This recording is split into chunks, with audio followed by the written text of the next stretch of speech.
हम्म।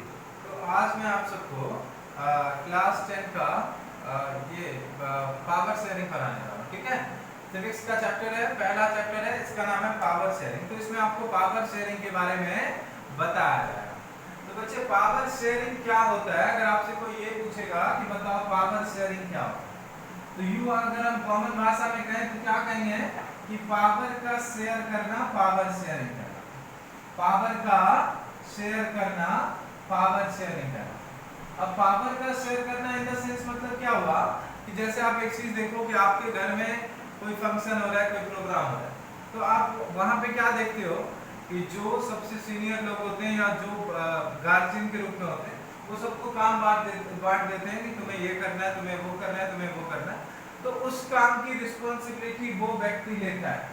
ठीक है, और वो उसे बहुत ही अच्छे से निभाता है और बहुत ही अच्छे से करता है। तो फिर वहां पे क्या होता है, वो काम सक्सेसफुल होता है। अगर वो अच्छे से नहीं करेगा तो फिर वो काम सक्सेसफुल नहीं होगा।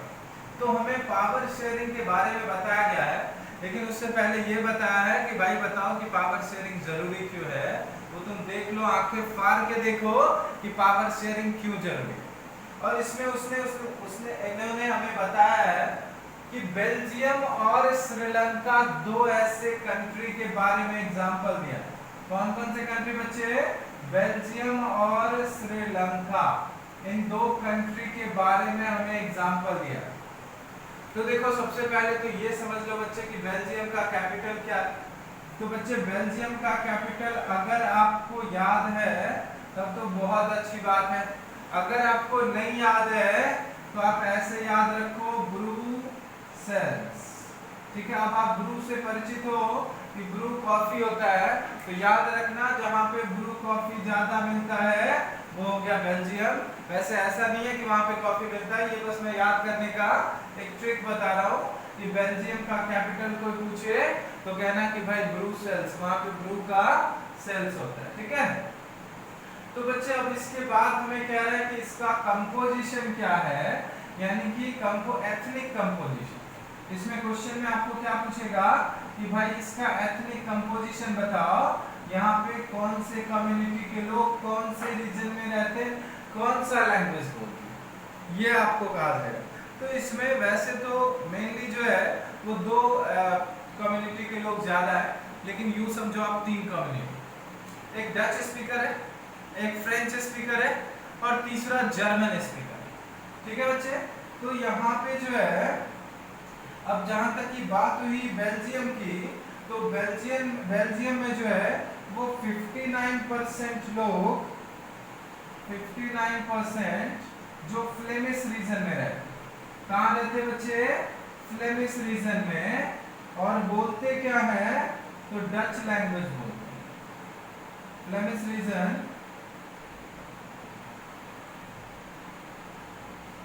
और बोलते हैं ये डच।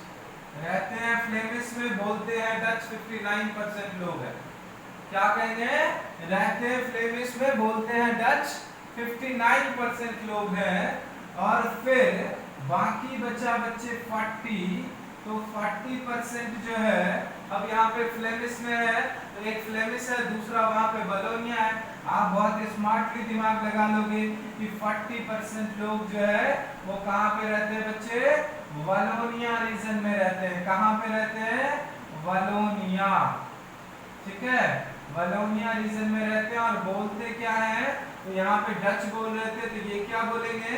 तो ये फ्रेंच बोलेंगे। क्या बोलेंगे? फ्रेंच बोलेंगे।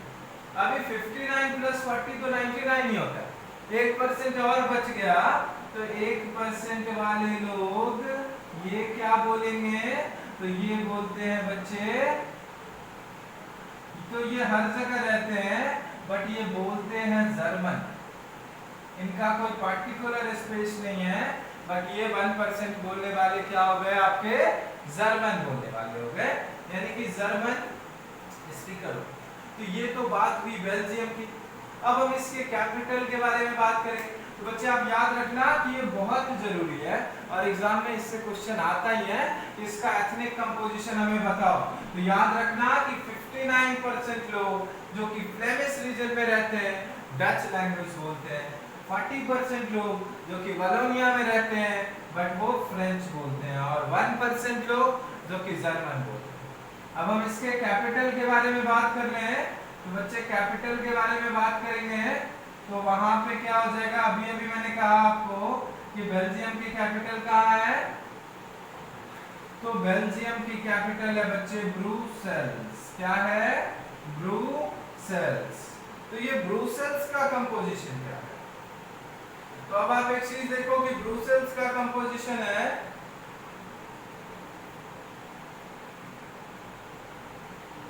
ब्रुसेल्स का कंपोजिशन है कि यहाँ पे 80% लोग, 80% और 20% में डिवीजन है।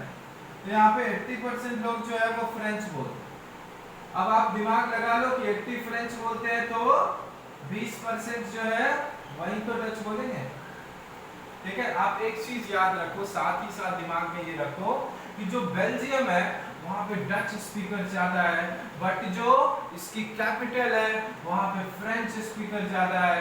तो अब यहाँ पे प्रॉब्लम ये हो रही है, एक जगह डच बोलने वाले ज्यादा है, एक जगह फ्रेंच बोलने वाले ज्यादा है, तो दोनों में जो है वो टेंशन रहेगी। किस बात की टेंशन, पावर की टेंशन, कि हमें चाहिए पावर।